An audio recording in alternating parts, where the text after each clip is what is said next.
Quiero ser muy claro y puntual ante cierta información que está circulando en redes de un delito que me fabricaron y que no cometí. Hoy estoy frente a ustedes dando la cara para probarles con hechos y no con dichos la verdad de esa mentira. Pregunto si existe la posibilidad de optar por una salida alterna a juicio. No, deseamos continuar, señorita. Siempre han sido amigos, o sea, siempre salían juntos. Ismael siempre se apoyaba en él en cuestión económica. Este unitario concluye emitir una sentencia definitiva absolutoria. Hola, ¿qué tal? ¿Cómo están? Mi nombre es Felipe Fernández. Les quiero compartir una historia de mi vida en la que yo, derivado de la delincuencia que se vive a nivel nacional, fui víctima. Fui secuestrado aquí en mi municipio y lamentablemente este secuestro es orquestado por una persona que se decía amiga. Es un conocido de nombre Ismael, que coludido con policías federales planean secuestrarme aquí en el puente de Boulevard Coacalco, y todo inicia por motivo de un dinero que él me debe hasta la fecha. Resulta que en el año de 2013 su hermano enferma de pancreatitis y por motivos de necesidad se lo llevan al hospital que se encuentra aquí en el periférico. En ese hospital, obvio por ser un hospital privado, el costo de esa enfermedad son muy elevados. Derivado de la amistad que siempre tuvimos, sobre todo con su padre, que es con quien nace la amistad, ellos me buscan para solicitarme un dinero prestado y mismo que se los hago. Siempre han sido amigos, o sea, siempre salían juntos. Ismael siempre se apoyaba en él en cuestión económica. Pero lamentablemente su hermano fallece. Y bueno, ahí surge el hecho, más bien nace ahí el motivo por el cual me secuestran. Resulta que pasa el tiempo y este amigo ya no me hablaba. Yo lo busco en 2, 3 ocasiones y no me contestaba. Me imagino que en ese momento era por motivo de el sentimental, ¿no? Sentimentalismo. El motivo de él estar con la angustia de la pérdida de su hermano. Y total que yo insisto en las llamadas telefónicas. En una ocasión voy pasando por su tienda y veo que ahí estaba su vehículo y me bajo, entro a la tienda y pregunto por él y una de las empleadas me dice que sí, que ahí estaba. Le hablan, sale y la realidad es que yo no iba con la intención de cobrarle o solicitarle el dinero, ¿verdad?, que él tenía pendiente conmigo. Pero él sale molesto, imaginando a que yo iba a solicitar el pago de la deuda, y molesto me dice, sí, hola, ¿cómo estás? ¿Qué se te ofrece? Le dije yo, nada, vengo a saludarte nada más, saber qué estás haciendo, qué ha sido de ti, cómo te encuentras después de lo sucedido. Quiero yo pensar que ya vas saliendo adelante de este problema, ¿verdad?, moral y sentimental que tuviste. Y molesto me dice, ¿vienes a preguntarme o vienes a cobrarme tu dinero? Yo, como comento, no iba a eso, pero bueno, ya viendo su molestia, genera también alguna inconformidad mía por la forma en que me recibe. Y le digo, bueno, mira, no vengo a eso, pero ya que tocas el tema, pues sí, pues ¿cuándo me pagas mi dinero, verdad? Porque eran ya 8 meses de que yo le había hecho ese préstamo y jamás ni le hablé para solicitarlo, ni él tampoco lo hizo para poderme decir cuándo me pagaba. Me comentó que en ese momento no me podía dar una respuesta, que él hablaría en un par de días y me indicaría qué pudiéramos hacer. Perfecto. Pasaron 2 días y al tercer día, si no mal recuerdo, recibo su llamada en la cual me dice, ¿sabes qué? Hablo para comentarte sobre la deuda que tengo contigo. Sí, está perfecto, dime qué podemos hacer. No, dice, nada más hablo para comentarte que no tengo dinero, no te lo voy a pagar y hazle como quieras. Afortunadamente, bueno, pues yo tenía los documentos suficientes del hospital, del dinero que se le prestó y sobre todo a los testigos, que inclusive es su misma familia, ¿verdad? Su cuñada es una de las que recibe prácticamente el dinero de mano para sacar adelante a su esposo. Y pues derivado de eso yo procedo a actuar conforme a la legalidad, conforme a la ley. ¿Qué fue lo que hice? Pues ir a levantar mi denuncia el requerimiento de pago más bien ante una autoridad que es un juzgado civil. Presento las pruebas necesarias, procede la demanda, lo citan a él, no se presentaba y obvio pues le llega ya el requerimiento de su presencia de manera judicial. Eso le causó más molestia, ¿verdad? Nos reúne Ismael en una de las tiendas y nos dice que Felipe le había pedido ya la cantidad de dinero para que ya, o sea, ya le pedía su dinero, obviamente, pues no los prestó, no los regaló, nos prestó el dinero. Ismael nos reúne en una de las tiendas a mí, a sus papás, a la esposa de Ismael y a él, y nos dice que pues le había hecho una jugada mala, que pues se suponía que eran amigos, que entonces valía que hiciera ese tipo de jugadas, porque ya había sido a un juzgado para poder reclamar ese dinero que pues él lo consideraba como un regalo, pero pues obviamente no. Después de yo haber levantado esa denuncia, a los 2-3 meses es cuando me secuestran.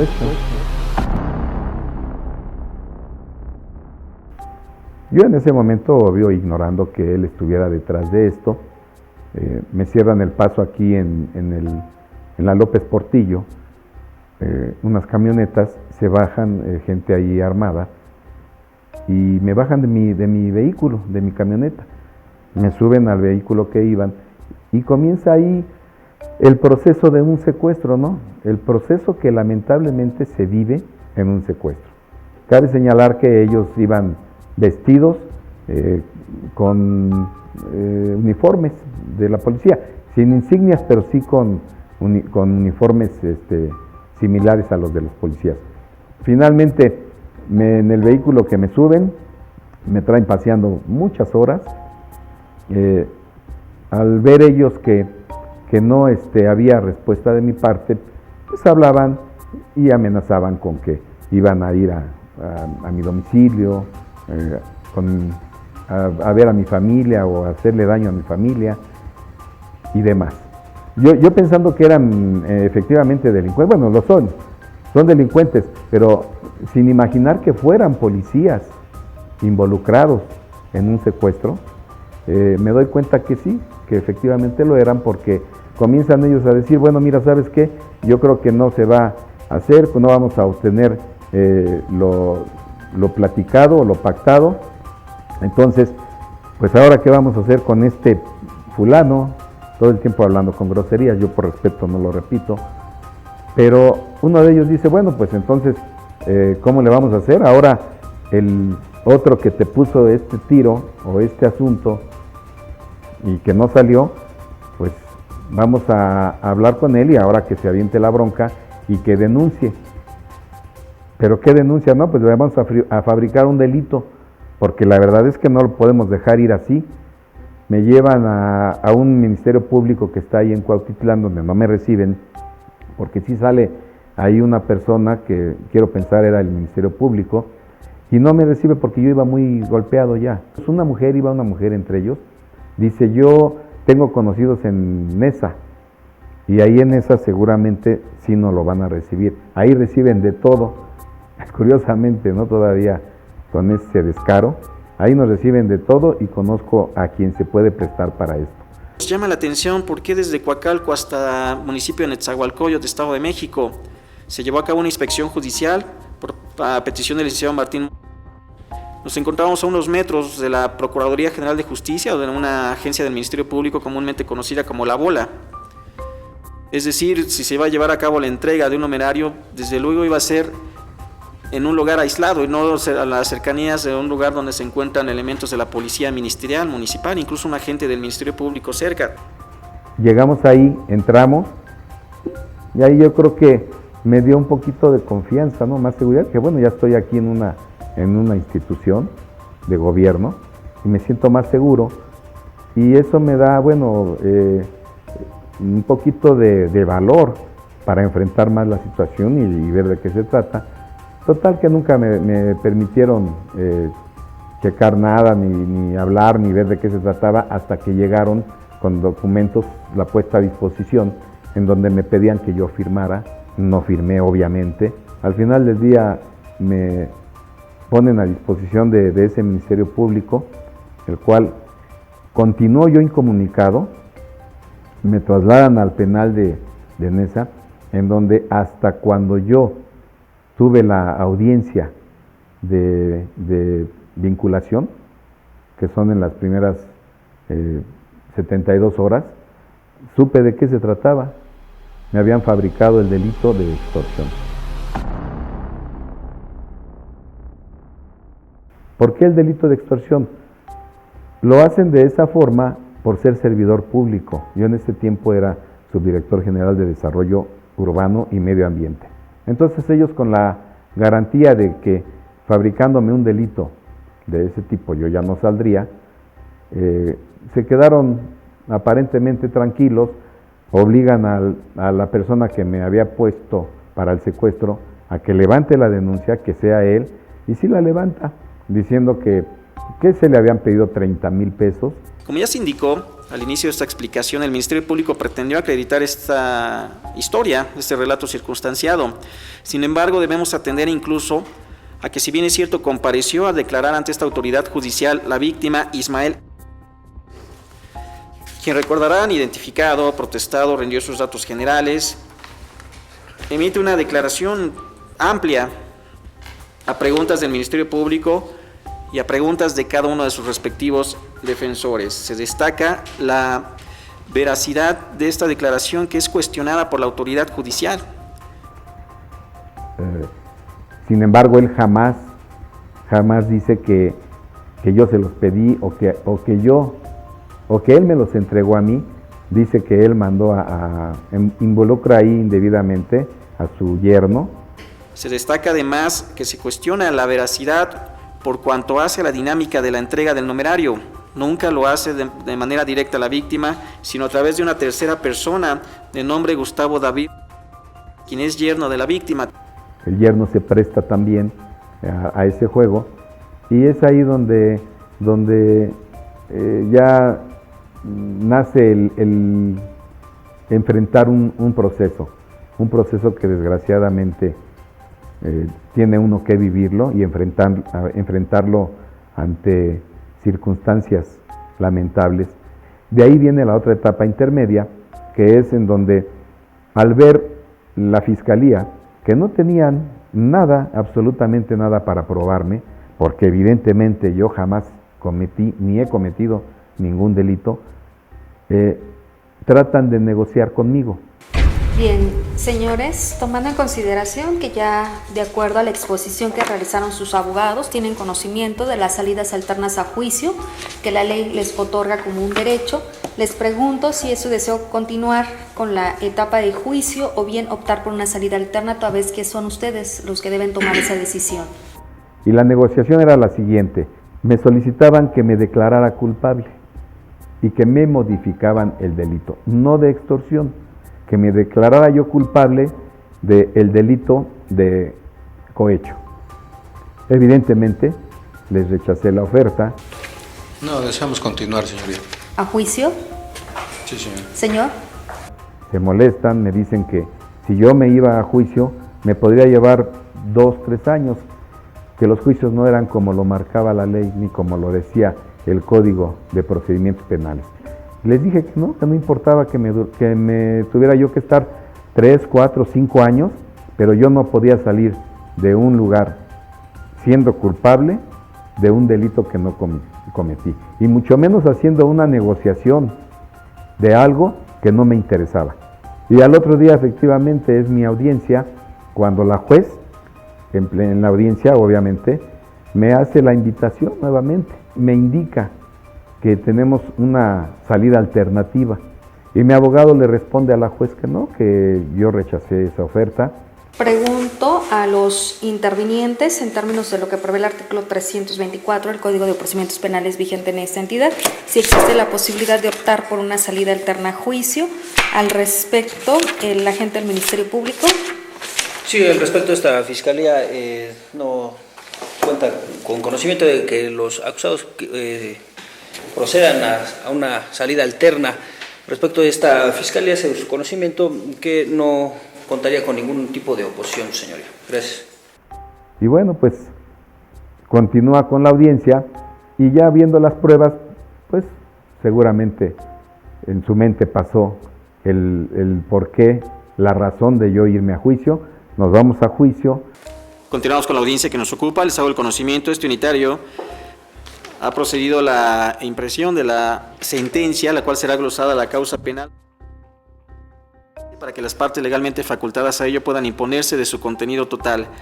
Les hago el conocimiento. La sentencia será explicada a los ahora acusados.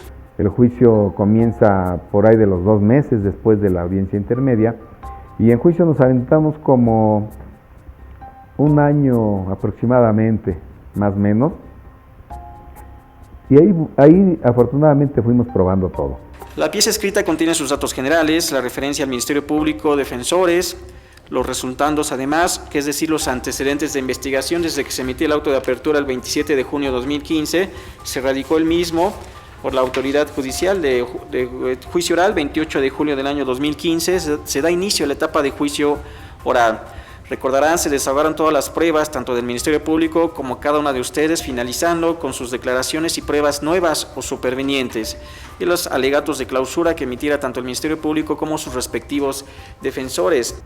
Tuvimos que presentar videos, afortunadamente, que logramos conseguir con ayuda de nuestros seres queridos, ¿verdad?, que saben y creen en la honestidad y transparencia que siempre hemos manejado en nuestra vida, y se dedican a conseguir y a recabar las pruebas necesarias para poder salir adelante de esto que nos habían fabricado. Y curiosamente, para buena suerte, los policías que fabrican el delito, sin conocer también, así lo hacen notar, sin conocer el municipio de Nezahualcóyotl, ellos fabrican el delito en una calle llamada Volga y Avenida Central, y ahí ellos manifiestan haber hecho la detención en donde yo cité al presunto denunciante. Y resulta que a unos cuantos pasos de donde ellos refieren haberme detenido, nunca se dieron cuenta, por no conocer el lugar y por ser una mentira, que a unos pasos está un centro de justicia conocido como La Bola, cosa que evidentemente sale a relucir en el debate de preguntas y respuestas en mi defensa, y el juez, bueno, pues logra transparentar todo eso. Este unitario me llama la atención lo que declaran. Pretenden acreditar a este unitario el aseguramiento, como lo mencionó el agente del Ministerio Público y el testigo de los hechos. Sin embargo, una vez que esta autoridad judicial de manera general analicé y valoré todas las pruebas que se incorporan al debate, porque no únicamente tenemos que valorar lo del Ministerio Público, pruebas de cargo, sino también las pruebas que ustedes ofertaran ante esta autoridad jurisdiccional. Me llama la atención que sí, los elementos de la policía refieren que los aseguran en las condiciones que cada uno interviene. También se cuestiona lo siguiente: ¿cómo es posible que se iba a llevar a cabo la extorsión, se iban a alejar desde Coacalco hasta Ciudad de Nezahualcóyotl y por una persona conocida? Porque menciona, dice, lo conozco. No es factible tal circunstancia y que posiblemente llegara otra camioneta. No son cuestiones creíbles para este unitario lo que se menciona por parte del testigo de los hechos y los elementos de la Policía Federal. Sí, vinieron, fueron protestados, sus datos generales, declararon de viva voz, los escuchamos, e incluso las declaraciones de estas primeras personas que comparecieron fueron muy amplias, que no plasmaran en la pieza escrita. También es así que la sentencia, incluso de pruebas, fueron aproximadamente 90 hojas de transcripción de pruebas, es decir, muchísimo material probatorio. Se cuestiona la verosimilitud de estos argumentos. ¿Por qué? Ustedes recordarán que se incorporaron unos videos del circuito exterior mexiquense. Por lógica, y como lo señaló el licenciado Javier en sus argumentos, no es posible que si el Ministerio Público da inicio a una carpeta de investigación a temprana hora, 3 horas aproximadamente, como lo menciona, no es posible que a esa misma hora, unos minutos de diferencia, 3 horas con 6 minutos o a 3 horas con 16 minutos, apenas estarían cruzando por diversa demarcación territorial e incluso por diversos municipios que son muy lejanos a que nos correspondería. Incluso el licenciado Martín solicitó una inspección para verificar cuál habría sido el traslado, incluso también ese fue erróneo, como lo manifestaron los elementos de la Policía Federal, no coincide. Se destaca además cómo es posible que unos elementos, como un agente del Ministerio Público no va a recibir unos detenidos, un delito de extorsión, es un delito que no requiere una fiscalía especializada, como lo sería un secuestro, homicidio, trata de personas. Son cuestiones que desde luego demeritan el alcance demostrativo de las versiones de la víctima, testigo y los elementos de la Policía Federal. En los videos se percibe cómo van pasando las camionetas, incluso como una persona quita uno de los conos para pasar sin pagar. Se llamó también por la defensa al licenciado Javier a un perito de la Procuraduría General de Justicia. Trató de evadir esa situación de la identidad de la camioneta, como que no quería, pero ya después fue cuestionado incluso por este unitario si correspondía a la unidad y mencionó que sí. Yo entiendo que por su labor no quería declarar en relación a esta verdad, pero cuando fue cuestionado por las partes y esta autoridad jurisdiccional, respondió que sí era el vehículo, las placas. Entonces, desde ahí, estas pruebas que se incorporaron al debate por parte de la defensa son importantes para destruir la teoría del caso sustentada desde un inicio por el agente del Ministerio Público. El licenciado que nos acompaña, Felipe, como Ministerio Público, él atiende únicamente el desahogo de las pruebas, pero él no integra la carpeta de investigación. Se tomaron las providencias necesarias, equipo reproductor de disco video digital.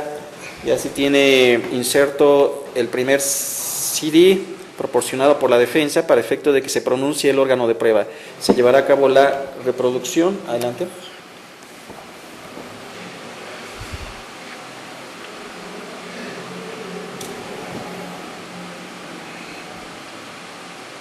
Ahí está, mira. Ahí es donde no quieren. Sí, mira, no quisieron pagar a fuerza. Ahí se baja el elemento.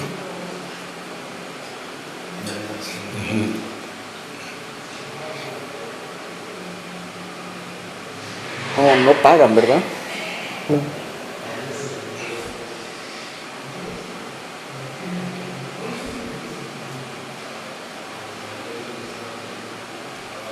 Está la camioneta, la mía.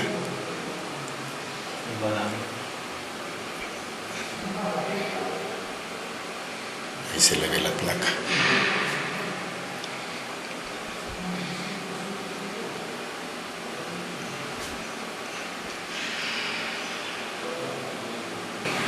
Ahí está. El otro de dos. ¿De dos? Sí, sí, ese es diferente al otro. Porque no apareció el camión.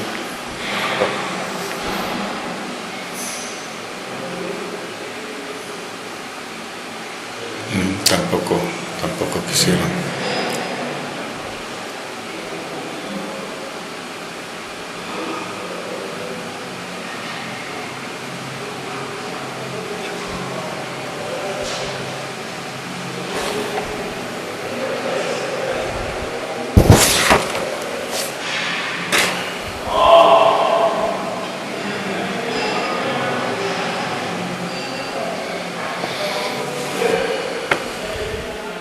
Señor Javier, ¿esos videos son los que usted envió a la gente del Ministerio Público? Sí. ¿Esas imágenes qué contienen? Los videos de grabación de las cámaras de seguridad. En uno dice la vía, se aprecia la vía, vía 731, ¿esa es la que corresponde a la T2? A la T2. ¿Esa dónde es la que está ubicada? En Ecatepec, enfrente casi de las plazas Las Américas. Serían todas, señoría, con relación a los videos. Gracias. Únicamente aclaración. ¿Los horarios que establece, que aparecen en la pantalla son los correctos? Sí, son los reales, exactamente. En el entendido, además, que tomamos en consideración las diversas pruebas que se incorporan al debate. Se interrogó a la víctima sobre un adeudo con uno de los acusados, perdón. Él lo negó, yo lo escuché aquí, incluso fue una de las últimas preguntas que le realizó el licenciado Javier. Sin embargo, de las pruebas que se incorporaron al debate, copias certificadas de un juicio en el cual se pretendía realizar ese cobro de manera legal a la víctima respecto a un préstamo que se le hiciera porque estaba en peligro la vida de uno de sus hermanos de la víctima. De ello lo corrobora los argumentos la cuñada la cuñada de la víctima del delito compareció, declaró en forma libre y precisó incluso de manera amistosa cómo uno de los acusados le prestó dinero para solventar los gastos de aquella persona que se encontraba hospitalizada y que desafortunadamente posterior a ello perdió la vida. Todas estas cuestiones me permiten inferir que existe otro origen por el cual la víctima, tal vez al recibir el requerimiento judicial de pago, es que decide declarar de esta naturaleza, de esta forma, afectando desde los derechos fundamentales de los activos, de los ahora acusados, y desde luego, afortunadamente, ustedes cuentan con un principio de presunción de inocencia, atendiendo a lo que establece el artículo 20 constitucional apartado A. Las partes tendrán igualdad para sostener la acusación o la defensa. En este caso se llevó a cabo una defensa activa, considero este unitario, porque desde origen se atacó todos los argumentos y pruebas que se incorporaron en la etapa de investigación, datos de prueba que sirvieron como pruebas en esta etapa de juicio. Sin embargo, los defensores se abocaron a destruir cada uno de ellos la eficacia demostrativa que tenían que les servirían en su momento como antecedentes para una vinculación a proceso. Pero en este caso se debe resolver de manera objetiva conforme a todos los principios y sobre todo salvaguardando los derechos fundamentales de las partes. En este caso correspondería a los acusados por las manifestaciones que he expuesto.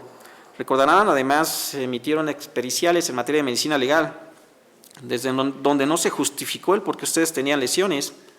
De ahí que compareció la doctora Yaneli, interior del centro preventivo, les tomó placas fotográficas. Ustedes alegaron también que cuando declaran algunos actos de agresiones por parte de los elementos de la policía, de manera directa se acreditan con la experticia ya mencionada, incluso se dejan a salvo los derechos de los defensores y acusados, hacerlos valer por si acaso lo consideran necesario, alguna violación a sus derechos fundamentales. Se incorporaron además algunos testimoniales para acreditar el adeudo que existía entre la víctima, quien le debía dinero a uno de los acusados en los términos expuestos. Se acreditó la buena conducta de cada uno de ustedes, su labor diaria. Se acreditó además que ustedes no intervinieron en el hecho delictuoso materia de estudio.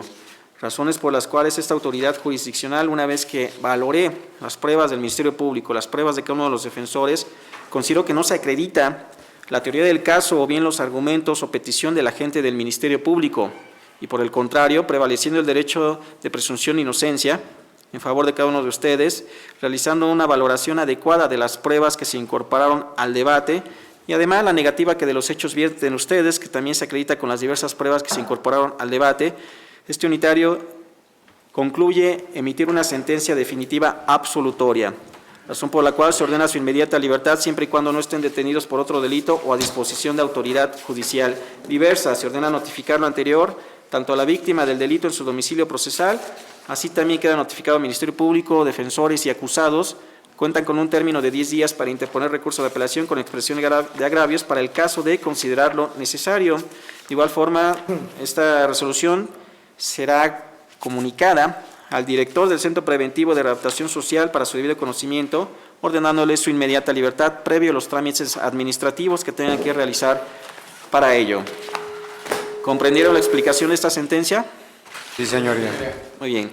Es un proceso muy largo del cual afortunadamente yo salgo inocente. A mí me dan la sentencia absolutoria y me declaran inocente del delito que se me imputaba.